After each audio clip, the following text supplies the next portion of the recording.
Hello, hello, good morning. Good morning. I am Belinda Harris, and let's get started. We are here. It is July. Can you believe it? It's July the 2nd, 2025. We are in the last 6 months of the year. Can you believe it? We've already crossed over and done 6 months in 2025, and now we're at the last half of 2025. I mean, flying by. Today is July 2nd. It is 6:30 in the morning. And every Wednesday at 6:30 in the morning, I go live on YouTube to talk about self-care at work. So if it's Wednesday and if it's 6:30, you know where you can find me live right here on YouTube to talk about self-care at work. And you may be thinking, well, who are you? I'm Belinda Harris. I'm an HR disruptor. On this channel, I talk about all things HR.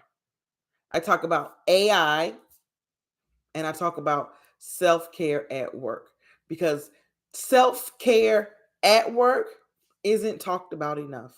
So I talk about it on this channel and I go live about it on Wednesdays at 6:30 in the morning. Now, if your to-do list is starting to look like a CVS receipt, then hey, this video, this one right here is for you. Because what is one word to describe your workload right now? Like, be honest. One word to describe your workload right this second. Is it overwhelmed? Is it packed? Is it manageable? Maybe it's not so bad. Or is it given, I need a vacation yesterday? Today, we're tackling workload anxiety. And that's that panicky, heavy feeling that creeps in when your work feels like too much and your time feels like too little. Now, first, let me be clear. Workload anxiety isn't laziness. It's not a time management issue. It's your brain reacting to the pressure of too much demand and not enough space. And it often looks like racing thoughts or trouble focusing or feeling frozen instead of productive. It can look like snapping at your coworkers, even if you don't mean to. And it could look like crying in your car. Yep, been there.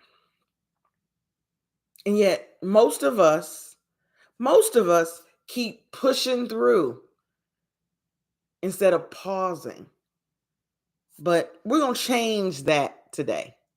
And why do we struggle? Why do we struggle to say it's too much? Why don't we speak up when our plates are full? You want to know why? Because we're scared that it'll make us look incompetent or weak or like we can't handle it. The truth is, though, capacity doesn't equal capability. You can be an amazing worker and still be at your limit. That doesn't make you less valuable. It makes you human. We need to do a better job of speaking up, of doing something different when we feel like it's just too much. And here are some things that we can try to do. The first one is do a brain dump. A brain dump break is when you take 5 minutes or 10 minutes or 8 minutes or 6 minutes, but you take time to write everything down that's swirling in your head. Because a lot of us, we carry, oh, I'll remember that. Oh, I'll remember that. I'll remember that. We have it just everywhere we go in our head. We need to take some minutes, 5, 8, 10, 7, however long it takes, to write down everything that's swirling in our head. Don't filter it. Don't try to organize it. Don't worry about if you're spelling the correct words. Don't judge it. Just unload it. Because this exercise, this brain dump break, is not about being organized. It's about emptying your brain so you can breathe. It's getting it out of here so you can breathe, to give yourself space. So a brain dump break is just that. What's all am I thinking? What's in my head? Let me get that out so that I can breathe and kind of see where I'm at. That's where I call. I'm be like, let me see where I'm at, because everything is coming at you. Depending on the type of job you have, is sometimes it can feel like one thing after another after another. And I'm just like, let me see where I'm at. Right? Let me get it out my head and see where I'm at. Because sometimes when I put it on paper, you're like, oh, it's not so bad after all. But when you're holding it in your brain, it's just whirling, whirling, whirling, going around, taking up space. That's when you can start to feel a lot of anxiety.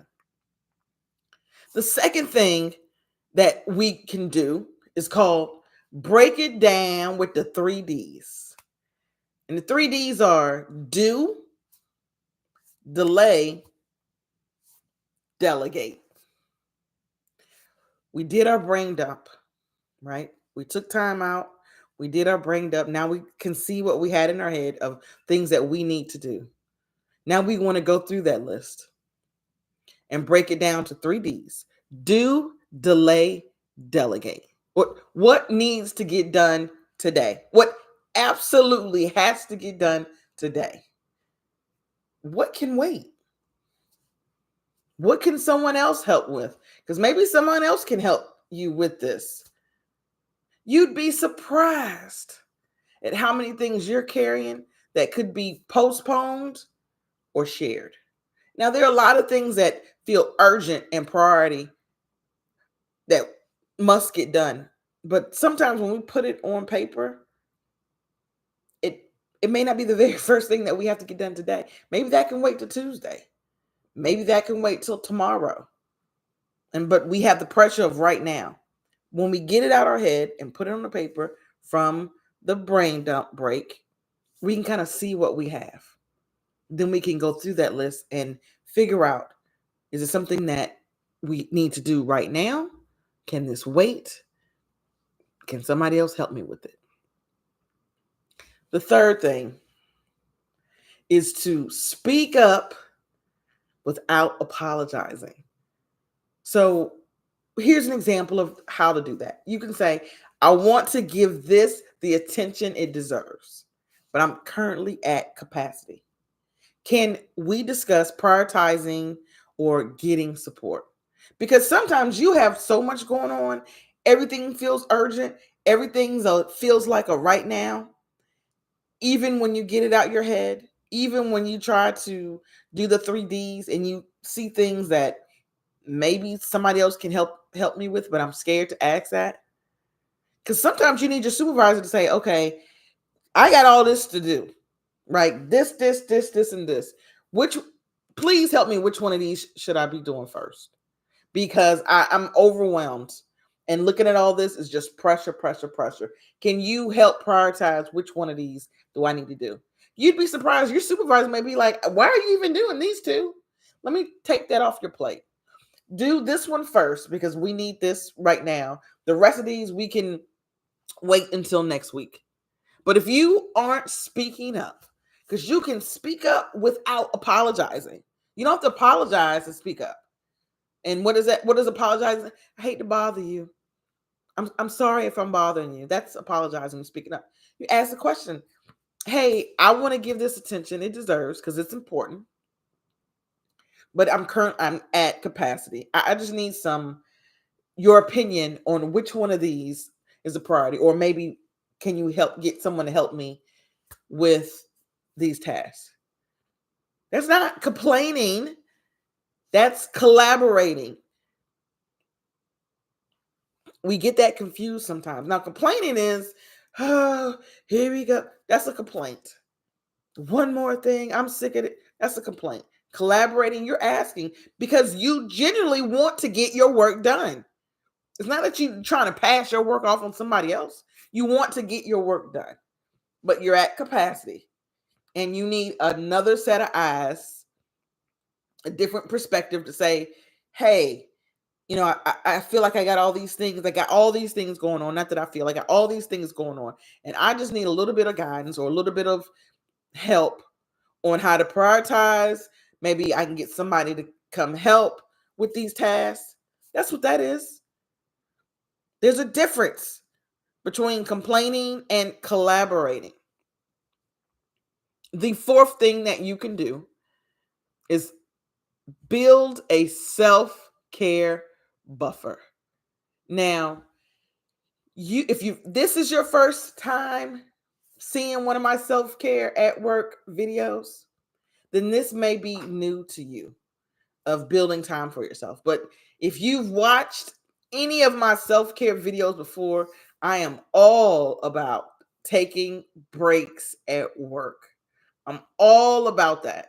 Whether you're taking a micro break or whether you're taking a nature break, whether you're doing a affirmation, whether you're eating lunch without work and without distraction and not at your desk. I'm all about that. I talk about that all the time.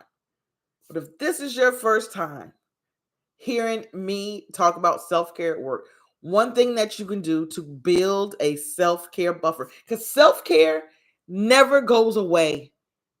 You never can check that off the box. Never. It is always there. It is on repeat. It is a to-do list that never goes away. It never gets crossed off. That's how often you should be doing self-care at work. Every day, every single day. And if this is your first time watching this video, hear me when I say every single day, you need to be doing some form of self-care at work. Every day. Every day it's on your to-do list. But for the sake of first-time people, you want to build a self-care buffer. And that's where you pick one 15-minute break in your day that's just you. You can go outside. You can do a deep breathing exercise. You can stretch. You can listen to music. See, self-care at work isn't luxury. It's fuel. It's fuel. That 5 minutes or 10 minutes outside, getting some sun, that fuels you. That 5 minutes stepping away from your desk, getting some water, drinking some water, or stretching, that fuels you. That listening to music to get you motivated and to calm your spirit, that fuels you. Those little things, it's fuel. And you need that every day at work. Now, if you feel like you're drowning at work, I want you to remember these two things. One, being busy doesn't equal productive. You can be busy and get absolutely nothing done. Being busy means not being productive all the time. It doesn't equal that. Being busy doesn't equal productive. That's the first thing I want you to remember when you feel like you're drowning at work. The second thing I want you to remember is that you're allowed to ask for help. You're allowed to ask for help. Don't suffer. Even high performers need to pause. You can't pour from an empty cup. And in this case, an overloaded inbox. If you're not giving self-care to yourself, who is the most important person at your job when you clock in? Yourself. If you're not giving care to yourself, you're doing yourself an injustice. Now, I want to know, which one of these things are you going to try this week? Is it going to be the brain dump break, right? The brain dump break where you get it out your head. Maybe you're going to try, you already have a to-do list, but maybe you're going to decide the 3 Ds: do, delegate, delay. Are you going to try that? Maybe you'll try to speak up. Maybe this is the week. Maybe this is the video, I hope, encourages you to say, you speak up. Maybe it's this week. Or maybe if this is your first time, that you're going to try the self-care buffer. And if this is not your first time, and it's your second time, or your third time, or your fifth time, or your 20th time watching a self-care at work video from me, and you haven't started incorporating self-care at work, maybe this time, maybe this video will motivate you to try to do a self-care at work activity where you take 15-minute break. Go outside, stretch, get some air, maybe listen to music. If you're feeling the weight of too much work, don't wait until burnout to be your wake-up call. Start small, one boundary, one break, one honest conversation. If this video helped you, please go ahead and smash that like button so that more people can find it. Think about subscribing to the channel, where I talk about self-care at work, human resources, and AI. And you can also check out the Self-Care at Work digital journals in my Stand store. It's full of daily support for days when everything feels like too much. So the link is below. Take a breath. Take a breath and take care of you. I'll see you at the next video.